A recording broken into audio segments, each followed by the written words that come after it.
Budget پیش کرنا ہے پی ڈی ایم کی حکومت نے، وہ کہتے ہیں ہمارا سیاسی حق ہے، لیکن یہ بجٹ تو اس طرح کا بجٹ ہوگا نا جیسا کہ ایک حکومت کو جب آئی ایم ایف نے چاروں طرف سے جکڑا ہو تو ایک سخت بجٹ ہوتا ہے. یہ کوئی الیکشن ایئر کا بجٹ تو نہیں ہوگا، یا ہوگا کوئی چوائس نہیں. اور پاکستان الیکشن ایئر کے بجٹ جو ہوا کرتے تھے ماضی میں افورڈ نہیں کر سکتا. اب آپ کے پاس بہت سے سال جو اگلے ہیں، آپ کو بہت آسٹیرٹی کے بجٹ اور کوشش یہ ہوگی کہ گروتھ کا بجٹ ہو، لیکن اس میں جسے ہم ریلیف کہتے ہیں وہ ممکن نہیں ہوگی، کیونکہ آپ کے جو اخراجات ہیں وہ اتنے بڑھ گئے ہیں کہ کسی قسم کی ریلیف مجھے ہوتی نظر نہیں آتی. ویسے بھی آئی ایم ایف پروگرام میں سبسڈیز آپ دے نہیں سکتے، تو اس لیے یہ بجٹ جو ہوگا یہ ایک ایسا بجٹ ہوگا جو ملک کے مسائل کو حل کرنے والا بجٹ ہے. جو پروسیس ہے آئی ایم ایف کا اس کا حصہ ہوگا. بجٹ ہوگا جس میں پیٹرول قیمتیں بھی زیادہ ہوں گی، بجلی قیمتیں بھی زیادہ ہوں گی، تمام اشیاء صرف پہ نہ آپ تنخواہوں میں ریلیف دے سکتے ہیں نہ کسی اور چیز کے اندر جو ہے کٹتے ہیں، اور پھر آپ جائیں گے الیکشن میں. جی بالکل جائیں گے. اور پھر اس میں پھر کیا ہوگا؟ آپ نے کیا ہوگا؟ حقائق اب ہمیں حقائق کو فیس کرنا پڑے گا. ہم عوام سے جھوٹ نہیں بول سکتے، عوام کو دھوکہ نہیں دے سکتے. ہم پیٹرول قیمت خرید سے کم بیچ کر عوام کو دھوکہ نہیں دے سکتے. تو یہ چیزیں اب آپ کو فیس کرنی ہوں گی. پاکستان کے حالات بڑے مشکل ہیں، یہاں اب سیاست کا وقت نہیں ہے. اب آپ کو ملک کا مفاد پہلے رکھنا پڑے گا، اور مسلم لیگ نون نے یہ حکومت، مسلم لیگ نون اس میں میجورٹی پارٹنر ہے، یہ پی ڈی ایم کی گورنمنٹ نہیں ہے، اس کے اندر بہت سی اور جماعتیں بھی شامل ہیں. تو اس نے ہمیشہ پچھلے سال میں پروو کیا ہے کہ اس نے ملک کا مفاد پہلے رکھا ہے اور اپنے سیاسی مفاد کو پسے پش ڈالا ہے. پروو کیا؟ پہلے آپ نے ایک فائنانس منسٹر لگایا جو کہ ایک اور طرف جو ہے ایک اور اس کی آل فلسفی ہے، پھر مڈ وے آپ نے ایک اور فائنانس منسٹر چینج کیا. مطلب آپ میں نہ فوکس تھا، نہ کلیئرٹی تھی، نہ آپ لوگوں میں کوئی ایک سینس آف جسے کہتے ہیں پرپس تھا کہ یہ ہماری پالیسی ہے اور ہم تھرو آؤٹ اس کو لے کر چلیں گے. آپ نے بیچ پالیسیز وہی ہیں آئی ایم ایف سے جو آپ نے ایگریمنٹس کیے، جو ہم نے نہیں کیے، پچھلی گورنمنٹ نے کیے تھے، آپ نے انہی کو فالو کرنا ہے. انہی سٹیپس وہی سٹیپس لینے ہیں. اب اس کے بعد آپ نے ری نیگوشیٹ کرنا ہے اگلے پروگرام کے لیے. اس میں جو سٹیپس لیں گے پھر وہ اگلی گورنمنٹ بھی فالو کرے گی. سر افتاح صاحب اور ڈار صاحب کی پالیسی میں کوئی فرق نہیں، زمین آسمان کا نہیں، ایک طریقے کا فرق ہوتا ہے، لیکن یہ فیصلہ وزیر اعظم پہ چھوڑ دیں، وہ کس کو فائنانس منسٹر بناتے ہیں. تو سر پھر لیک آف فوکس تھا نا. اگر آپ کو لیک آف فوکس کی بات نہیں، لیک آف فوکس تو یہ تھا کہ جو حقیقت تھی ملک کی اس کا علم نہیں تھا کسی کو. یہاں پر اتنے جھوٹ بولے گئے، اتنے وعدے توڑے گئے کہ دنیا کو آپ سے اعتماد ہی اٹھ چکا تھا. سر ہر وزیر اعظم آ کے یہ کہتا ہے کہ ہمیں پتہ ہی نہیں تھا کہ اتنی بری حالات تھی. ابھی نہیں کتنے وزراء اعظم کے ہم 10 سال سے پہلے سے نکال لیں، 2008 میں آ کر ہر وزیر اعظم یہ کہتا ہے پچھلے والے اتنا برا حال چھوڑ کے گئے، ہمیں پتہ ہی نہیں تھا، ہمیں تو پتہ اب چل رہا ہے. آپ لوگ تو تجربے کار ٹیم تھی، اس وجہ سے آپ تیسری چوتھی مرتبہ جب آ رہے ہیں آپ کو پھر بھی نہیں معلوم. نہیں، تجربہ کار کی بات نہیں تھی، جھوٹ کی بات تھی نا. آپ نے جو وعدے کیے لوگوں سے، ملکوں سے، آئی ایم ایف سے، دیگر مالیاتی اداروں سے، آپ جھوٹ بولتے رہے اور وعدے توڑتے رہے. اعتماد ختم ہو گیا تھا ملک کے اندر. کوئی آپ پہ بات کرنے کو تیار نہیں تھا. 5-6 ماہ لگا کر اس اعتماد کو بحال کیا گیا. مفتاح صاحب نے کیا، پھر آپ نے ڈار صاحب کو لگا دیا، انہوں نے کہا آئی ڈونٹ کیئر. اس کے بعد وہ اعتماد دوبارہ ختم ہو گیا. آپ کڑاکے نکال رہے ہیں، آپ ناک سے لکیریں نکلوا رہے ہیں. اعتماد کی بات نہیں ہے، وہ آپ نیگوشیٹ کرتے ہیں. آئی ڈونٹ کیئر کی اتنی بھاری قیمت ابھی تک ادا کرنی پڑی. وہ آپ کا تاثر ہو سکتا ہے. یہ آپ بات چھوڑ دیں وزیر اعظم صاحب پہ اور وزیر خزانہ پہ، اور بعد میں اس کا رزلٹ ہوگا ان کو بھگتنا پڑے گا. اگر مثبت نہیں ہوگا تو بھگتنا پڑے گا جو بھی ہوگا. لیکن وہ کوشش یہی کر رہے ہیں کہ کم سے کم بوجھ عوام پہ پڑے. یہ کوشش ہوتی ہے ہر وزیر خزانہ کی اور وزیر اعظم کی، جو ذمہ دار ہو. سر فیکٹ اس وقت یہ ہے کہ یہ حکومت ایسی ہے جو کہہ رہی ہے کہ ہمارے پاس الیکشن کرانے کے پیسے نہیں ہیں.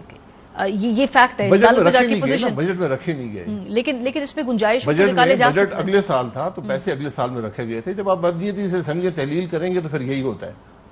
تو اس کا مطلب ہے کہ جو یہ اس دن مفتاح اسماعیل صاحب میرے شو کے اندر تھے، انہوں نے کہا آرام سے 31-32 ارب روپیہ جو ہے ہم ارینج کیا جا سکتا ہے، نکالا جا سکتا ہے الیکشن کروانے کے لیے. یہ موجود ہوتا ہے. اگر نہیں کریں گے تو یہ بات سمجھ میں ان کو تو نہیں ایٹ لیسٹ آئی.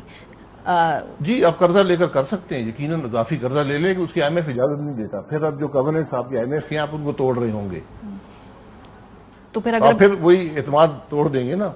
آپ کو کبھی بحال ہی نہیں ہوا کافی. وہ بھی ہر آدمی توقع رکھتا ہے کہ آپ ایک ذمہ دار ملک ہوں گے اور وقت پر الیکشن ہوتے ہیں. آپ اسمبلیاں بدلی تحلیل نہیں کریں گے. یہ سب کچھ اس معاملے کا حصہ ہوتا ہے کہ آپ ایک ذمہ دار ملک کی حیثیت سے کام کریں.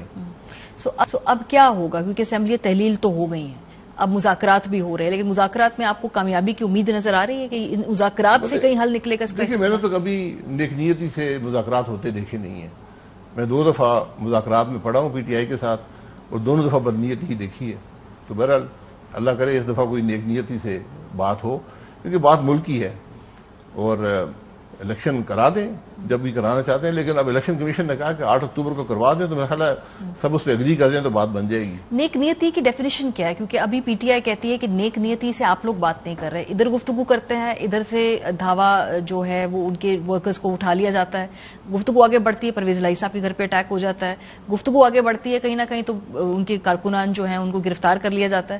تو پھر یہ نیک نیتی کی ڈیفینیشن اور کیا ہوگی؟ اگر کانفیڈنس بلڈنگ میئر کرنے ہیں تو پھر اس طرح کے اقدامات کے ساتھ بات چیت کوئی کیسے کرے؟ تعلق نہیں ہے، اگر کسی نے قانون توڑا ہے تفتیش کے لیے بلایا تو پیش ہو جانا چاہیے، اور یہ انٹرم گورنمنٹ ہے پنجاب میں، ہماری گورنمنٹ نہیں ہے، جو کچھ ہو رہا ہے ان سے پوچھ لیا جائے۔